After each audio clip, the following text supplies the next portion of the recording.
From one neighbor to another, WCTE PBS is here for you. Coming up next is Live at 5 on WCTE PBS and its streaming platforms to provide updates on communities throughout Central Tennessee. Welcome to this episode of Live at 5. We have an exciting show for you. Today we have Director of Jackson County School System, Kristy Brown. Welcome to the studio. It's good to have you. Thank you for having me. I appreciate being here. Yeah, I think this is the first time we've had you here. I think so. We have to have you on more often because your school system and you are doing great things in our state. I've seen you with the commissioner and I've seen you with the governor. Tell us a little bit about some of the things you did. So one of our main goals in Jackson County Schools is to, we've had a strong focus on early literacy and a new materials adoption, and so we're in year 2 this year. And so some of the things that you've probably seen me, is when they have announced certain things with the 360 program. The kickoff was at one of our elementary schools for the statewide kickoff, so that was an exciting day for us. And then I did get an opportunity to represent superintendents of schools in the area when they did the TCAP and the EOC test results, the state assessments, Tennessee State Assessment results. And when they made the announcement about that, I was invited to represent some of the districts, and happy to do that. And I believe Commissioner Schwinn your school was one of her stops on the bus tour, correct? Mm-hmm. Yes. Yes, I was there for that. So you are really representing this region and the Upper Cumberland region very well. So we're very proud of the work you're doing, and thank you so much for the wonderful work that you guys do in Jackson County. Now, we're here mainly to talk about the Reading 360 program. You guys were really, Jackson County Schools were recognized. Tell us about that recognition.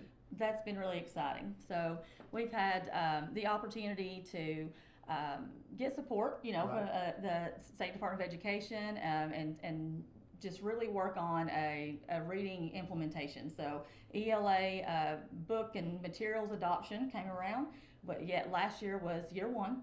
And even in the very challenging year that I know everyone's aware of from last school year, that we still decided as a district that we don't want to wait to start implementing the best that we can for our students. So our teachers have been amazing. Supervisor of instruction, people in the central office, that we've really come around this goal of improving early literacy. So it started with that, getting the high quality materials in there. And so Read 360 is a statewide program to have resources, kind of an all-in-one stop shop, if you will, for teachers and parents and students to go and have these resources all in one place. So that's part of the program there, and we've again focused on the literacy part. And because of some of the best practices that are happening in Jackson County, the efforts, again, I can't say enough, with our teachers and other people that are involved, our administrators, and really having this laser focus on what we're doing with teaching these kids how to read really well in Jackson County. And so we've done that, and just because of that focus and because of the planning that we did prior to that, with getting the teachers and parents and groups to have a part in that, we're being recognized for the best practices, basically. So to, I guess, shorten that up is the efforts that we're making in early literacy in Jackson County are being recognized because of the best practices going on in our county. And so it's basically the Tennessee foundational skills implementation. So that's early grades, K-2, that we're really focusing on, even pre-K, of getting those foundational skills and sounds first.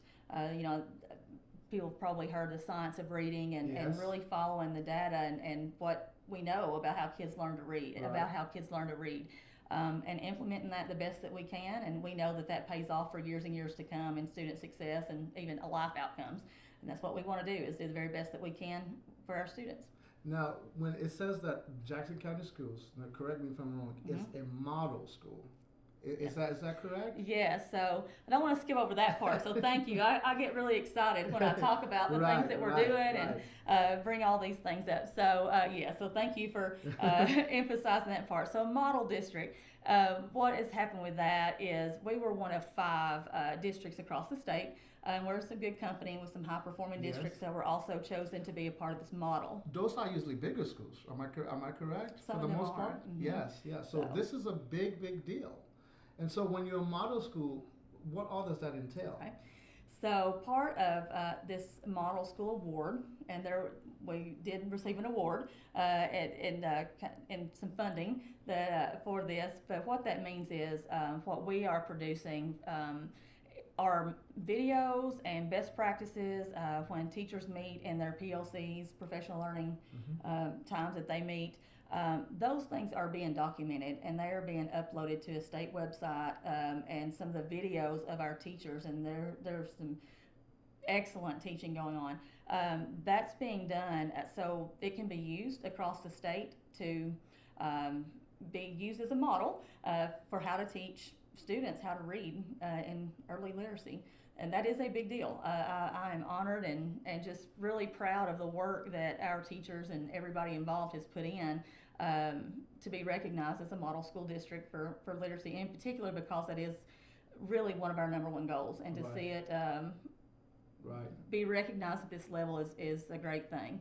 So yes, it's one of 5 districts across the state.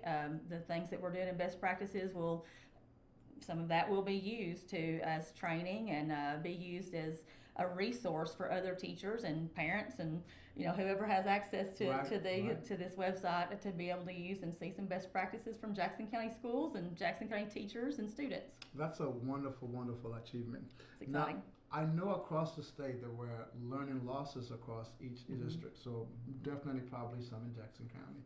What are some of the things that have been implemented or you plan on implementing to kind of address it? I know there's stuff that's happening on the state level, but how is that trickling down to us here in Upper Cumberland, specifically Jackson County? So we do focus on our data, and we have several data points in each of the grade levels that we look at. Try to follow that data and remediate where we see, accelerate where we can also. And we did have some learning loss in certain areas, and we did not see the sharp decreases that we're seeing in some areas across the state. So, and we believe it's because of the best practices that we put in and the high quality materials that we've used. And the Tennessee Foundational Skills, that is the curriculum we use for this program. It's put out by the State Department of Education, and that is the program that we followed. And I believe that that has helped that we don't see the steep decreases that were in other places. So we're proud of that too. And then we have invested in some programs and also some training for teachers to address some of these things as we go along. Right. Well, in the minute that we have left, I'm going to let you speak to anything else that you want to speak to, especially just tell us a little bit about how, I know that the numbers were up a little bit in COVID, but now they're back down. So just talk briefly about that in the minute that we have left. Okay. When we first came back to school, I think we were all cautiously optimistic that we had a great summer school program. You were there and saw some of that, so I appreciate that. And we did not have any issues over the summer, so we were optimistic. But as the school went on for a couple weeks, we did see an increase, and thank goodness that we are seeing now some of the lowest that we've seen in a very long time. So we're happy to report that as well. I know people are very concerned about that still. And then just last thoughts is we did receive a monetary award with our model school district, and I want just to emphasize that the funding for this is coming from the efforts of our early literacy program and the Tennessee Foundational Skills that we're implementing, and those funds will be reinvested in where it came from. So. Well, Kristy Brown, thank you so much for coming in, and thank you for the wonderful work that you guys are doing in Jackson County School. Thank you so much. Thank you for having me. We'll be back with our last guest. Thank you.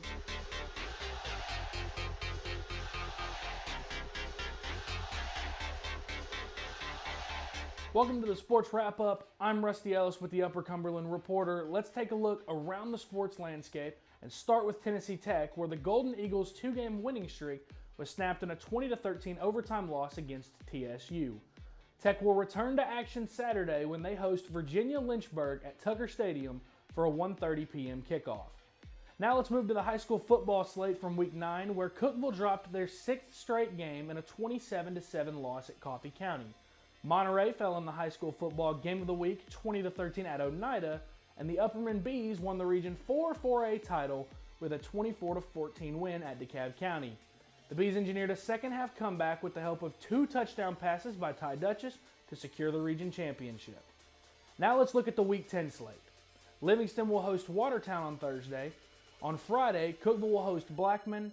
Monterey will travel to take on Bledsoe County. White County will take on Hunters Lane. The undefeated Clay County Bulldogs will travel to Jamestown to take on York. And Stone Memorial will travel to Kingston. The high school football game of the week will feature Walker Valley taking on Upperman. The game will be streamed live on the Upper Cumberland Reporter Facebook page with pregame coverage starting at 6:50. That was the sports wrap-up. I'm Rusty Ellis. Have a great day. Welcome back to our show on Live at 5. I'm here with Director of Putnam County School, Corby King. Corby King, welcome to the studio. It's good to see you in person. Good to see you. Thank you, Cephas. And yes, it is good to be back in person, back in the studio. Much more comfortable than the Skype videos that we were doing earlier. So it's good to be back. Yeah, it is good to be back, and our numbers are going down across the state. But tell us specifically how we're doing in the school system with COVID. Our COVID numbers, like you mentioned, are going down, and again, our COVID numbers in the school system just kind of mirror what's in our community. Right. So as the community numbers go up, our school system numbers go up. If they go down in the community, we come down. Coming back off a fall break, we've only got a handful of positive cases in the system right now. Single digits. Single digits. So we feel really good about that. We are hoping that as more people are taking advantage of the opportunity to become vaccinated, that's helping.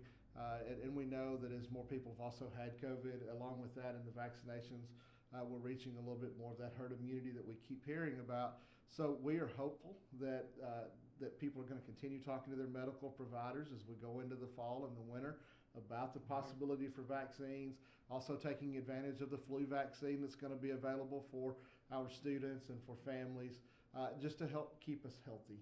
So hopefully we can maintain this in-person learning. We can keep students in school. We can keep students in class. That's what they need. People want to be in class, be in person, just like we want to be here in person. Our students and our teachers want to be in class in front of each other. And speaking of in person, I know we did start our Vital program? Yes. Speak a little bit about that and how that's going. We did. We've had Vital in our school system now, our virtual program for people who don't understand the Vital acronym, Virtual Instruction to Accentuate Learning. It's a bit of a mouthful. But we've had the Vital program in the Putnam County school system for a little over 10 years now. I think we're approaching 11, 12 years that we've had Vital. But we did expand that this year, and we offered that grades 3 through 12, an actual where students could choose, families could choose to be online. They had to sign up by July 1st because we did move teachers and put them in place. It takes a lot of staff, to just like in the regular setting, to teach and have students in that Vital program. It's going really well. The students who chose Vital, who are working in that program, are being very successful. We have some outstanding teachers, just like we do across our system. We have some outstanding teachers in the Vital program, and those students seem to be thriving and doing well. So. Well, it seems like the big news this week, though, is the ERSA 3.0 program. Yes. That's a lot of money and a lot of things going on. A lot of money, a lot of time, a lot of work went into writing that grant, writing that proposal, both from Bridget Carwile, our federal programs director, Jason Stickler, who is our ESSER coordinator, ESSER supervisor. Spent a lot of time, community engagement, lots of things took place. It's $20.6 million for that program that's coming to our school system over a period of 3 years. It's one-time funds. We have to remember that. This is not an annual recurring program. It's one-time funds. But with that $20 million, we've got some really exciting projects that are in the works. Lots of things for our students, programs for our students, additional personnel. When we talk about learning loss, learning gaps, it's a real thing. The closing that we had with ESSER and our ESSER funding, or not ESSER, the closing for COVID and the time that students lost in the buildings, we do see learning loss in their student academic performance. So we're hiring additional personnel to make up, to hopefully close those gaps that we have in programming, including some high dosage tutoring, things like you would see in the All-Core. We're taking part, we're going to start that small at a couple of schools, provide additional tutoring for students. So a lot of exciting things that are going to take place. Now, are all these structured from the state level, from the federal level, or is it left up to the local district to structure how these how to allocate and how to work Yes. these out. So with that money, we had the allocation to our local district, and it was up to the local district for how we spend that $20 million. Right. Now, we had guidelines. There was a box. Yes. There are certain things that you could spend it on. It had to target learning loss, 20% of the funds. We have to target being able to be in school in person. It had to target building projects, programs that keep us in school, keep us safe. So we're looking at things like that. It had to have community engagement, so parents got lots of surveys over the summer. It had the opportunity to participate. We have to have a public-facing website, so you can see at any time where our funds are being spent, how we're utilizing that money. You can go to the Putnam County School System website, find the ESSER 3.0, and click on that and see how we're spending the money. For us, we're looking for return on investment from our student gains, academic gains. When you look at second grade, kind of stands out to me right now as one of those. Our second graders struggling with some of the learning foundation pieces. Well, they missed the end of their kindergarten year. That was in that March when we shut down for COVID. So that March to May, there were some application pieces that are part of the curriculum that builds in reading, and they missed some of those skills. So we're having to provide more support and structure to some of those second grade. That's just one example. We have examples like that across the system at all grade levels. So we're providing more personnel, more tutoring. We've put RTI positions, response to intervention positions in to pull those students, put them in small groups, and provide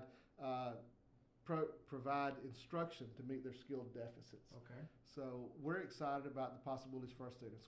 We've also invested quite a bit of money in our career technical education programs, equipment, bringing some more programs to our students. So hopefully we can align that to our workforce. You know, our overall goal for our school system is that when our students leave us, they're ready for success. Right. Whether they're going to college, whether they're going to, whether it's 4-year university, 2-year JUCO, a TCAT, or straight into the workforce, we want our students to be successful. So we're putting a lot of money and resources out of these ESSER funds to programs to benefit our students. Now you did hire, is it a Dr. Eldridge to oversee We did, that? yeah. We're really excited about that. So our longtime career technical education supervisor, Mr. Jeff Slagle, left us to go to TCAT Livingston, one of our education partners, which was a good hire for TCAT, a big loss for us. But we're super excited about bringing Dr. Leslie Eldridge on board to oversee our career technical education programs. She's great. She's phenomenal. She's coming in. We've not lost any ground in losing Jeff. If Jeff's watching, I told him, it's like, how soon are you going to be out of here? I think we've picked up someone even better. Jeff was great. I need to have her on the show, Dr. You really do, Yes. and talk about just the programs and the opportunities for our students. Right. When you look at, we offer 13 of the 16 career pathways for students that are preparing them to go into the workforce or to go into TCAT.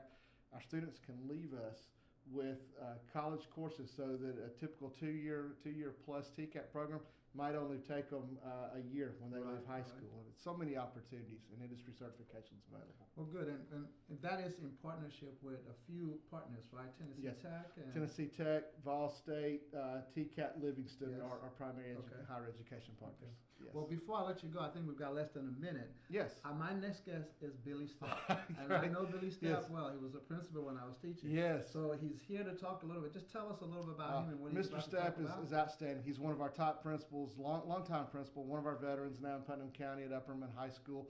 Lots of good, exciting things happening at Upperman High School. I think he's here to talk about the Purple Star Award that they recently received, which is amazing, the work that they do for veterans and and the families of students who have veterans in their family. It's an amazing award. They do a great job at Upperman. So I'm excited to have him on and have the opportunity to speak with him. Yeah, well, thank you so much, Mr. King. It's good to have you, and we'll be looking forward to your update for next month. I look forward to it. Yes, Thank you, Cephas. We'll be right back with our next guest. Thank you. Join us here soon. Thank you. Living Minute, a look at the latest medical innovations changing our lives. Brought to you by Thermo Fisher Scientific's coronavirus testing program for schools and the Health Channel. As more people recover from COVID-19, numbers of those who develop long-haul COVID are increasing. Some folks, they can have very minimal symptoms, say some ongoing shortness of breath, which is something that can occur after a coronavirus infection. Some may have a little bit of brain fog, while in others, the symptoms may be quite severe. Symptoms that last 3 months or more after infection are considered to have long-haul COVID, and estimates believe between 10% and 30% of those who get the virus will get long-haul COVID. But there is hope. There is a possibility that we are going to find some very effective treatments for individuals to prevent long-haul COVID and treat individuals who are experiencing long-haul COVID. Things can get a whole lot better in the future.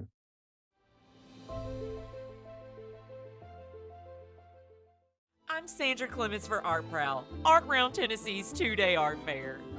There will be over 60 local artist exhibitions in small businesses, galleries, and studios throughout Cookeville's downtown and west side. Art Prowl, November 12th through the 13th. For more information, visit artroundtennessee.com.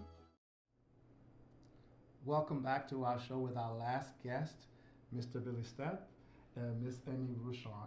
Hello. It's Hello. Good to have you. You both are from Upperman High School, and you're a principal and you're a teacher, correct? Absolutely. Well, yeah. we're here to talk about the Purple Star Award, but before we do that, tell us a little bit about yourselves. Well, I'm principal at Upperman. I've been at Upperman High School for, I think this is my 6th year. Got about 12 years down in Baxter, so it's a lot of fun. Great people down there and just a great community. And a couple years ago, I ran into Miss Rouchon in an interview, and I hired her before she got out of the parking lot. So, and she's also a former Marine, but she can tell you a little more about herself.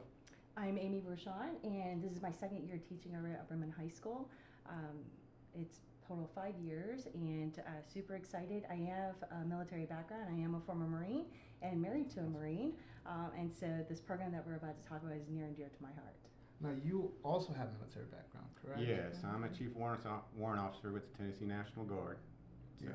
Well, thank you both for being here, and it's good to have you. Now, Miss Amy, tell us, what do you teach? I teach government and economics over at Upperman High School. So this is a big deal. Purple Star Award. Tell us about it.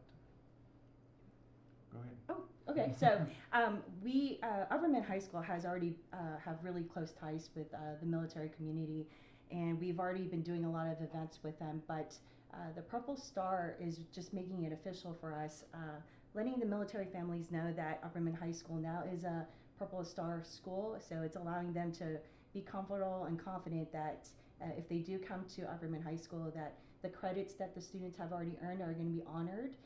And if they happen to come during the middle of the school year and they want to play sports, that the transition is going to be okay. And it's just giving that a little bit of peace of mind that we understand the travels and the trials that they go through already with transitioning and moving around, and we're hoping that it'll make them a little bit more comfortable. Well, Mr. Stepp, what other schools are in our region have a purple, are recognized as purple schools? Or are there some? This is the 3rd year that Tennessee has had the Purple Star recognition for military-friendly schools. And we're the first one in our region, and I think in Middle Tennessee. But it's not difficult to get. All of our schools already do a lot of programming with Veterans Day programmings, Christmas cards to military personnel that are deployed. So a lot of our schools already support the military, which is great in Putnam County. So it wouldn't be hard for most schools to go through this process. There's an application and certain events that you have to do to get this recognition. So, Ms. Amy, when you talk about the process, what is a little bit more, what are some of these things that you have to achieve? Sure. So you have to have a designated person at the high school that will be a point of contact for this. And of course, there's that formal paper application that you have to submit. But like Mr. Stepp has already said, that a lot of schools are already implementing military-friendly events, and those are some of the requirements that they're asking for. So it's just really officially going through the process, going through the training, and just informing the faculty at the school of what the process entails, and then just turning it in. Now, schooling is all about the students, and you guys are a high school. What effect does this have on the students?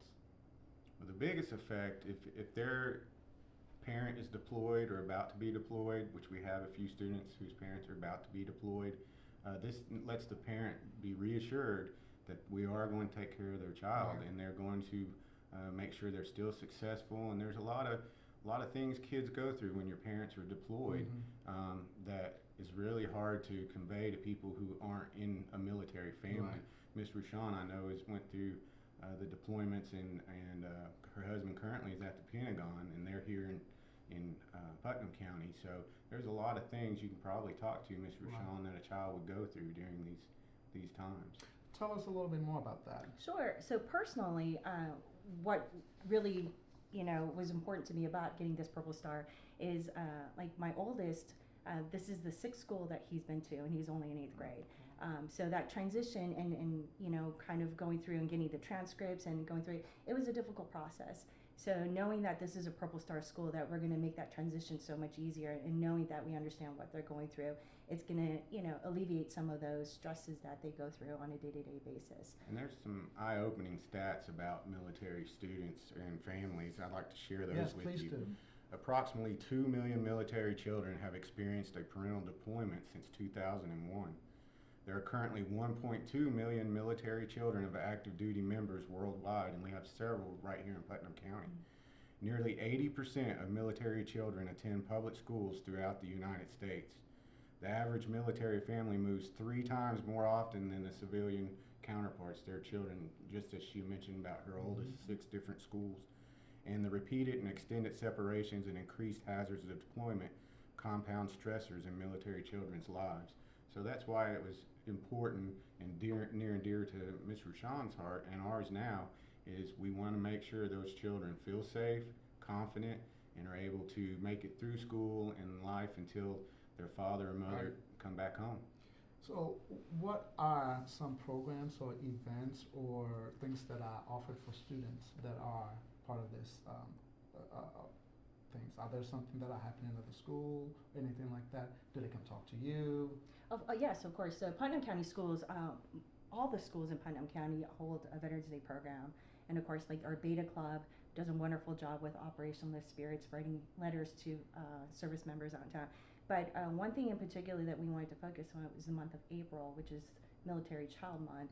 And so we were able to recognize those military affiliated children in our school system and celebrate them, provide different activities, give them, have them join together, have breakfast together and things like that. So to know that they're not alone. And during these programs, are there veterans and other people that attend this program on site?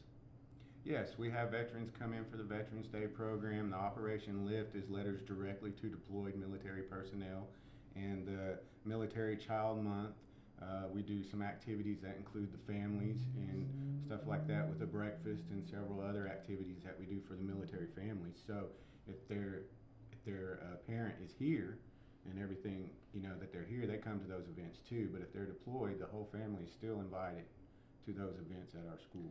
These events just seem so much involved. What about the involvement of the community? Say, well, military is huge in Baxter, so there's a long history of military service with people that either went to Baxter Seminary or they attended Upperman High School. Our Campus Community Council, which is a group of Upperman alumni, they got together, and the first project we did was our Veterans Monument, which is down by our Veterans Field House, and that has the name of every person that's from Baxter Seminary or Upperman High School that has served or is serving now. So it's a really neat monument that everyone can see. But that's what we do at Baxter. It's a great place to be for sure. Well, thank you guys so much. This has been very informative and an education for me, and I, being part of the school system, wasn't even aware of such a program at Upperman High School. Thank you, Principal Stepp, for being here, and Ms. Amy for being here. Thank you so much. Thank you. Thank you. This concludes our show for Live at 5. It's wonderful, and I'm glad you were here with us. Join us next week for our next episode. Thank you. From one neighbor to another, WCTE PBS is here for you. Join us back for the encore on Sunday at noon. A brand new show of Live at 5 will return at 5 p.m. next Thursday. Thank you for watching.